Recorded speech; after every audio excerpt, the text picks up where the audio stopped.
Bonjour à tous et bienvenue autour de votre grande table du jeudi. Après le journal de Thomas Cluzel, nous verrons comment l'architecture peut être mise au service de la justice. C'est la démarche engagée par l'Israélien Eyal Weizmann. Notre invité pratique l'architecture légale comme un médecin légiste.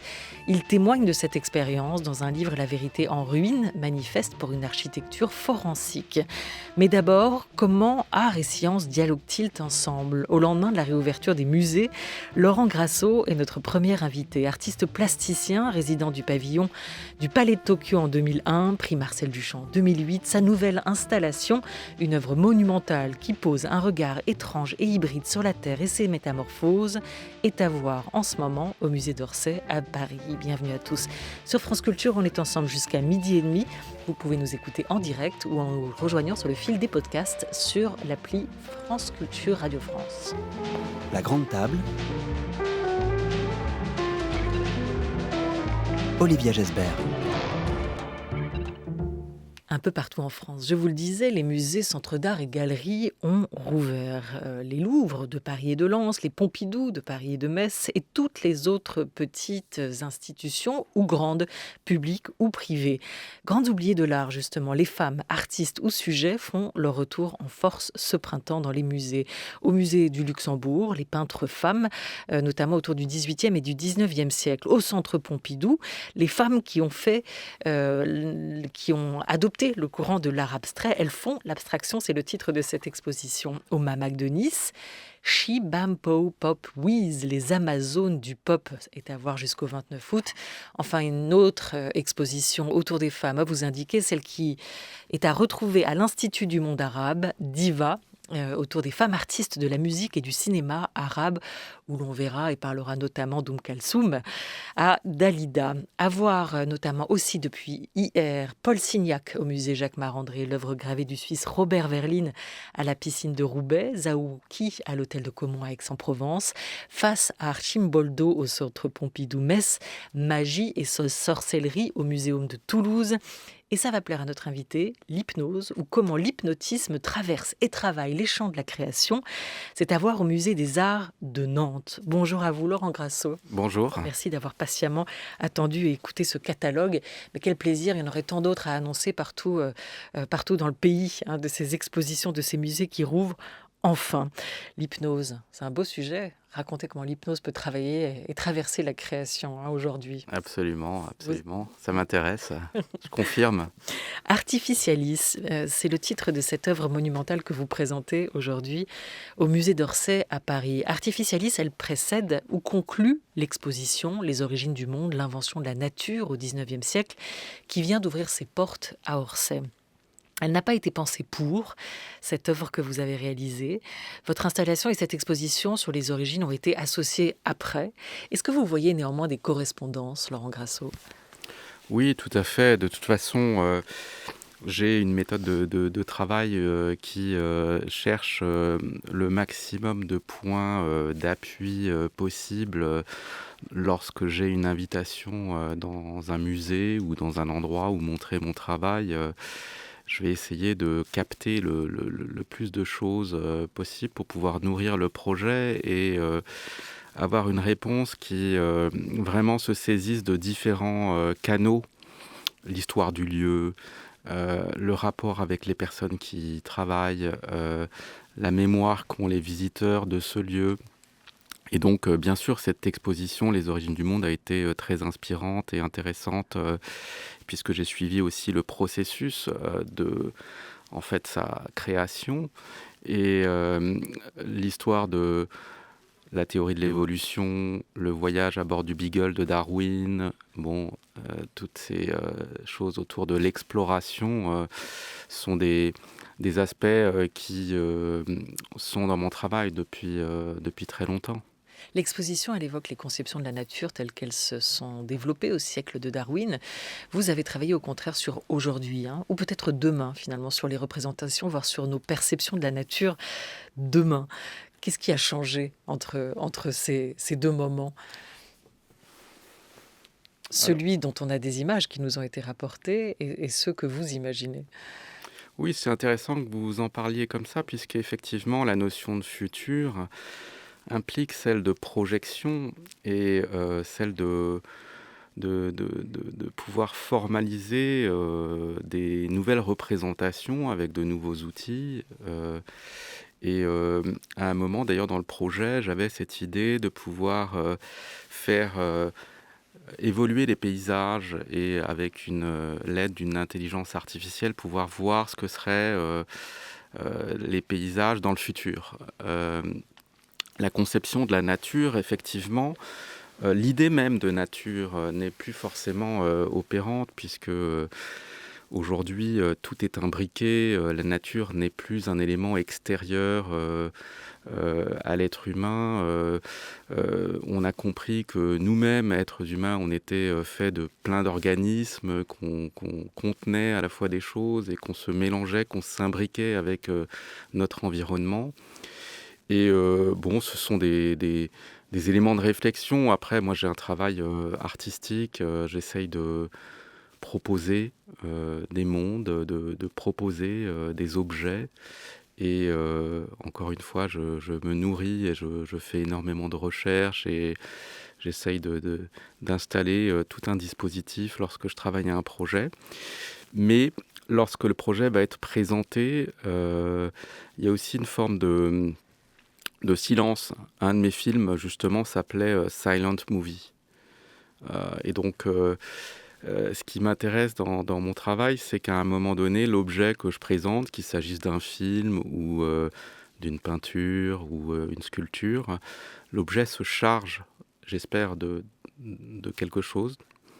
Et il devient le moins bavard possible pour laisser la place au spectateur et la possibilité d'y projeter quelque chose. Il se charge de quelque chose, il se charge peut-être d'un silence, d'une symbolique, mais il se charge aussi de ce trouble avec lequel vous aimez bien jouer, Laurent Grasso. Vous aimez aussi travailler nos incertitudes, les laisser entières. Et on retrouve dans ce film Artificialis, que vous présentez aujourd'hui au musée d'Orsay, ces différents registres de l'image qui créent peut-être cette étrangeté qui va nous laisser en réflexion face à ce que vous proposez là. Quelle est la matière de ce film ? Il y a plusieurs statuts d'images. Oui, tout à fait. En fait, j'ai fait à peu près j'ai pas compté, mais une vingtaine de films entre guillemets, parce que il s'agit d'images en mouvement qui sont projetées, diffusées dans des espaces d'exposition, des galeries, des musées, et non pas des cinémas. Et donc, je m'intéresse quelle que soit d'ailleurs, encore une fois, la technique, mais je m'intéresse à une forme de flottement, à une espèce de... On parle d'étrangeté, mais c'est plus... j'aime bien, en tant que spectateur, me retrouver face à quelque chose que je ne comprends pas complètement. Pour ce film, j'ai travaillé avec différents registres d'images. Au départ, j'avais la volonté de réunir une matière en utilisant des banques d'images vidéo pour me renseigner sur certains endroits dans le monde que je trouvais intéressants par rapport à l'idée de métamorphose. Et aussi de certaines installations technologiques en rapport avec une science un peu nouvelle, entre guillemets, ou une technologie un peu nouvelle, des recherches autour de la géo-ingénierie. Et donc j'ai commencé à me renseigner et à collecter du matériel vidéo sur des endroits dispersés dans le monde. Et le problème grandissait parce que, en fait, potentiellement, j'avais envie d'aller tourner dans 50 endroits. Et cette matière, qui est une matière de repérage virtuel, lorsque le confinement a été, il y a un an, décidé, j'avais quand même le projet de faire un tournage dans un endroit qui s'appelle Svalbard. Et j'hésitais entre Svalbard et Itokotormit, c'est un endroit au Groenland. Et évidemment, tout ça s'est arrêté. Et du coup, la matière virtuelle du repérage que j'avais déjà constituée, de manière très naturelle, est devenue la matière première de ce tournage qui allait devenir virtuel. Alors, c'était évidemment assez intéressant puisque mon travail parle lui-même de ce glissement entre le virtuel et le réel, de la virtualisation du monde, de cette non-différenciation, puisque aujourd'hui on est soumis et on vit d'une manière virtuelle autant que réelle, puisqu'on est tous collés sur nos écrans en permanence.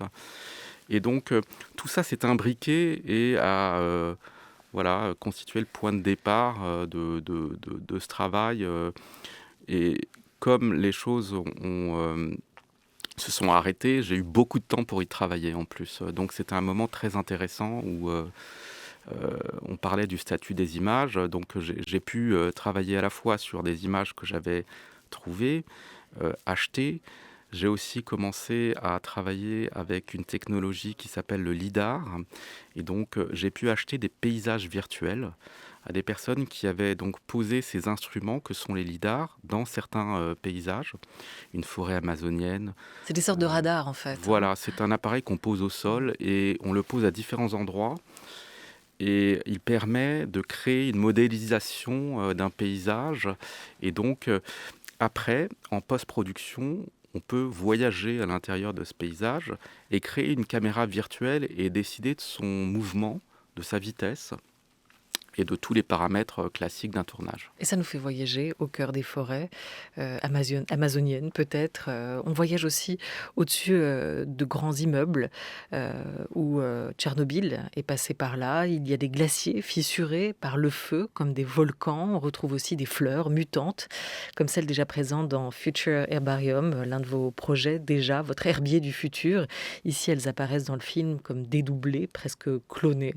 Voilà, tous ces différents registres d'images sont rassemblés, sont à voir dans cette œuvre Artificialis.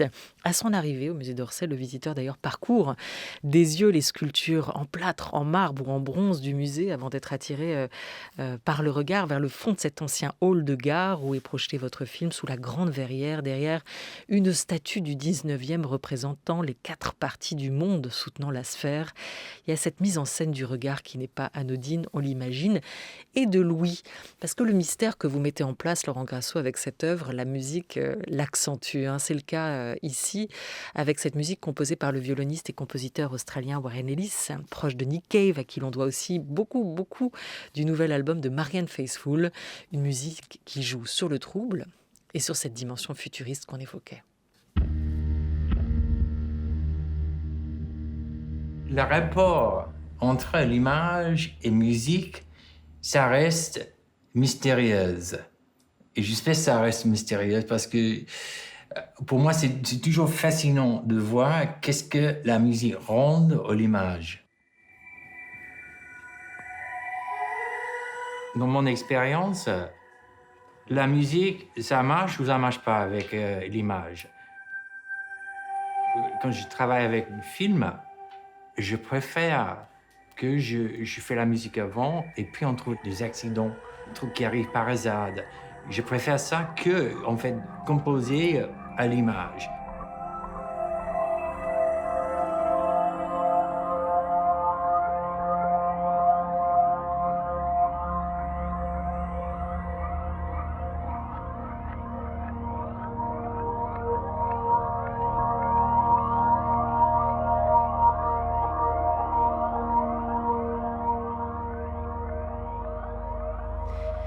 Et pour Élysée, là on avait un extrait de la bande-son de Warren Ellis pour cette œuvre Artificialis. Pour Élysée, un autre de votre projet, réalisé en 2018, le film donnait à voir le pouvoir et ses symboles, dorures et apparats. Vous aviez fait appel à la musique hypnotique de Nicolas Godin, l'un des membres fondateurs du groupe R. Laurent Grasso, vous aimez jouer avec cette notion-là, cette notion de flou, de frontière aussi.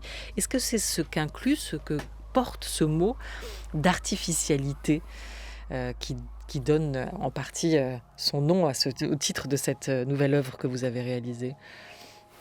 Oui, comme je le disais avant, on a du mal aujourd'hui à savoir ce qui est artificiel de ce qui est réel.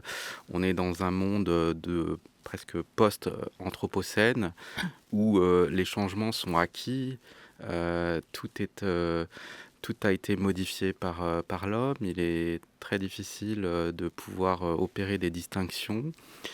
Et on est aussi, par rapport au statut des images dont vous parliez, dans un film où il est aussi assez compliqué de distinguer ce qui est artificiel, ce qui a été modifié par moi-même et mes équipes, d'endroits qui auraient été encore préservés de tous ces changements. Donc j'ai ajouté certains effets sur certains plans. Bon, voilà, ça crée une espèce de voyage à travers ces représentations. Et c'est ça la question en fait de mon travail, c'est celui de la représentation du monde et de comment évolue et comment un artiste peut aussi contribuer à faire sentir ce qu'est la complexité du monde d'aujourd'hui et de ses représentations. Matérialiser une forme d'invisibilité ou des perceptions que l'on peut avoir. Sur la méthode, vous évoquiez tout à l'heure la géo-ingénierie qui vous a en partie intrigué plus qu'inspiré. Vous parliez à demi-mot aussi d'une réflexion comme celle ouverte par Philippe Descola, par de la nature et culture, donc un anthropologue, la géo-ingénierie. On pourrait parler aussi du philosophe Bruno Latour, face à Gaïa. Vous êtes ouvert au dialogue avec les scientifiques et avec les penseurs, mais vous semblez quelque part redouter leur emprise. L'art, ça ne peut pas être une théorie. Il faut faire gare à cela. Non, je pense qu'il y a une mécanique artistique et il ne faut pas, en tant qu'artiste, se perdre dans le fait de vouloir... parce que tous ces penseurs sont très impressionnants et très intéressants. Et ils collaborent parfois avec des artistes. Moi-même, j'ai travaillé avec Grégory Kenneth pour ce projet et pour d'autres projets.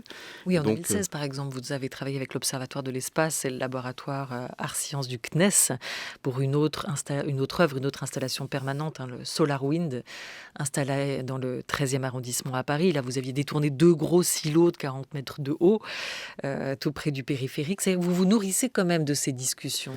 Absolument. Mais à un moment, l'artiste doit revenir dans son rôle, c'est-à-dire que on n'est pas là pour finalement illustrer certaines théories, mais pour proposer une espèce de formule, une équation qui a son autonomie et qui va proposer un monde, proposer un univers, mais ne doit pas illustrer une théorie qui préexisterait à l'œuvre.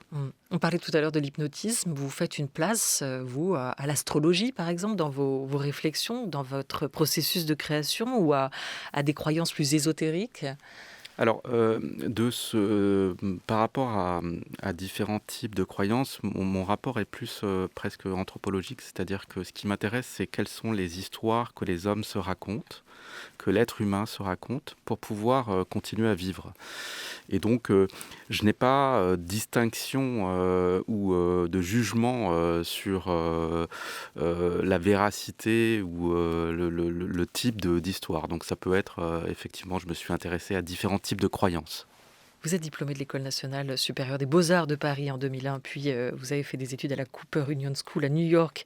Vous êtes passé par la Central Saint Martin School of Art de Londres, au Frénois aussi, le Studio national des arts contemporains à Tourcoing. On voit qu'il y a tout un savoir, il y a aussi toute une technique que vous avez appris, une transmission que vous situez où ? Est-ce que c'est surtout pour vous le plaisir de vous inscrire dans une histoire de l'art à travers vos créations ?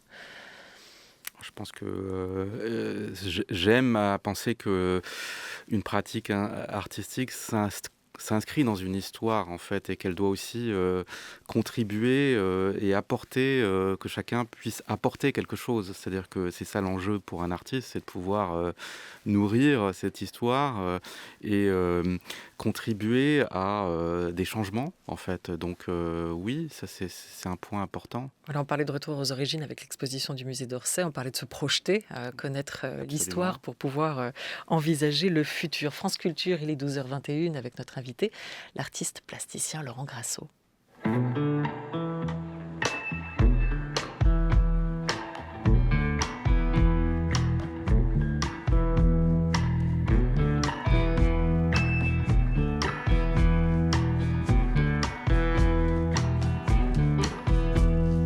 Going down south, I'm going down south, going down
France Culture, la grande table, Olivia Gesbert. Et vous aurez peut-être reconnu The Black Keys, le duo de blues rock américain originaire de l'Ohio. Ce duo qui sort un nouvel album de reprises blues intitulé Delta Cream, avec notamment cette reprise de Burnside, Going Down South. Laurent Grasso, même si les phénomènes terrestres vous intéressent, les métamorphoses de la nature, vous ne pratiquez pas ce que certains appellent un art écologique. Alors c'est peut-être d'ailleurs une catégorie un peu fourre-tout, mais on pense à cet art qui viserait à éveiller les consciences, un art vert. Qu'est-ce qui vous dérange, vous, dans cette catégorie nouvellement acquise et très en vogue aujourd'hui ? Oh, j'ai pas d'opposition, ça ne me dérange pas. Chacun travaille avec ses idées. Moi, j'essaye de produire des œuvres qui déjà aient une forme d'autonomie et qui puissent déclencher des questions plutôt que des réponses, en fait. C'est surtout ça. Donc je me méfie toujours lorsque les réponses ont l'air trop évidentes ou lorsque ça n'exclut pas évidemment un engagement. Mais bon, c'est déjà très difficile de créer une œuvre intéressante et qui fasse un petit peu avancer les choses. Et je trouve que lorsque on arrive à déclencher déjà une interrogation, c'est pour moi la voie, en fait. L'interrogation peut-être plus que le désir d'agir. Le green comme nouveau mot d'ordre, c'est le chercheur Paul Ardenne qui, dans son livre Un art écologique, création plasticienne et anthropocène, expliquait qu'une éco-œuvre réussie, elle l'est quand l'œuvre, qui ne peut s'incarner dans des formes plasticiennes traditionnelles, déclenche chez le spectateur un désir d'agir, de participer, de nettoyer, de dépolluer et d'aider. C'est pas ce désir de participer que vous cherchez à déclencher ?